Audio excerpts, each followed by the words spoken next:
রাজধানীর আগারগাঁওয়ে চীন মৈত্রী সম্মেলন কেন্দ্রে পবিত্র হজ ও ওমরা মেলা। শনিবার মেলার সমাপনী দিনে দেখা যায় দর্শনার্থীদের ব্যাপক ভিড়। হজ এজেন্সি অ্যাসোসিয়েশন অব বাংলাদেশ হাবের এবারের আয়োজনে অংশ নেয় ১৬৭টি এজেন্সি সহ আর্থিক প্রতিষ্ঠান ও বিভিন্ন সেবাদানকারী সংস্থা।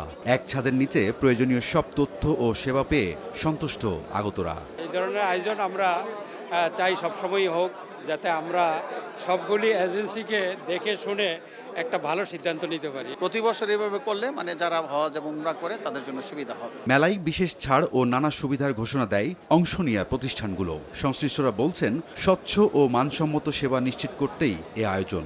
তার ফ্লাইট নাই, তার বাসা নাই, তার হোটেল নাই, এই ব্যবস্থাগুলো থেকে যেন উত্তরণ হতে পারে এবং বাঁচতে পারে, এজন্য হলো মেলার প্রয়োজনীয়তা দরকার। যারাই আমাদের এখানে বুকিং দিচ্ছে তাদেরকে আমরা একটা ডিসকাউন্ট কুপন দিয়ে দিচ্ছি, আমরা 20,000 টাকা করে ছাড় দিচ্ছি। হজ এজেন্সিগুলোর সাথে, বৈধ এজেন্সির সাথে যারা হজ এবং উমরা যেতে চান তাদের সরাসরি একটা সংযোগ স্থাপন।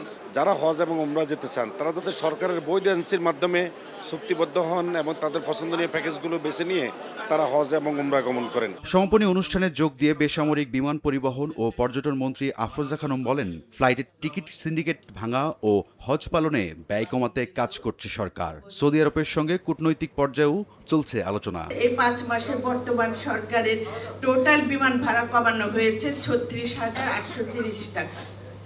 আমাদের ইচ্ছা আছে যে আমরা যদি সৌদি গভর্নমেন্টের সাথে কিছু আলাপ আলোচনা করে যে ট্যাক্সটা দেওয়া হয় সেটা কমিয়ে কিছুটা যদি আমরা কমাতে পারি, সেটা আলাপ আলোচনার পর্যায়ে আছে, তাহলে ভাড়াটা আরো কমে আসবে। জালিয়াতি ও প্রতারণা এড়াতে সরকার অনুমোদিত এজেন্সির মাধ্যমে হজের নিবন্ধনের আহ্বান জানায় হাব।